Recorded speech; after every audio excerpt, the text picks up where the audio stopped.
আল্লাহ তুমি সব কিচ্ছু জানো, হে আমার প্রভু তুমি আমাকে মাফ করে দাও। আমার আল্লাহ বলে, তারপরও যদি তোমাদেরকে আমি মাফ না করি, তারপরও বান্দা তোমরা আমার রহমতের দরজা থেকে ফিরে যাইও না। আমি তোমাদেরকে হুকুম দিচ্ছি, ওয়ালাউ আন্নাহুম ইয যালামু আনফুসাহুম জাউকা, বান্দারে যদি গুনাহ করে ফেলো আমার রহমত থেকে মুখ ফিরে তুমি চলে যাইও না।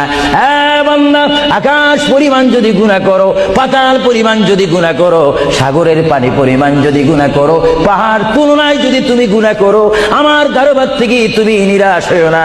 বান্দা, আমি তোমাকে একটি রাস্তা পাঠাই দিচ্ছি, একটি পথ তোমাকে আমি দেখাই দিচ্ছি। সেই পথটি কোন পথ তোমরা জানো? ওয়ালাউ আন্নাহুম ইয যালামু আনফুসাহুম জাউকা, বান্দারে যখন তোমরা বরবাদ হয়ে যাবে তখন তোমাদেরকে একটা পথ আমি তোমাদেরকে দেখাই দিলাম, সেই পথটির নাম হচ্ছে আমার রাসূলের মদিনা। জোরে বলেন সুবহানাল্লাহ।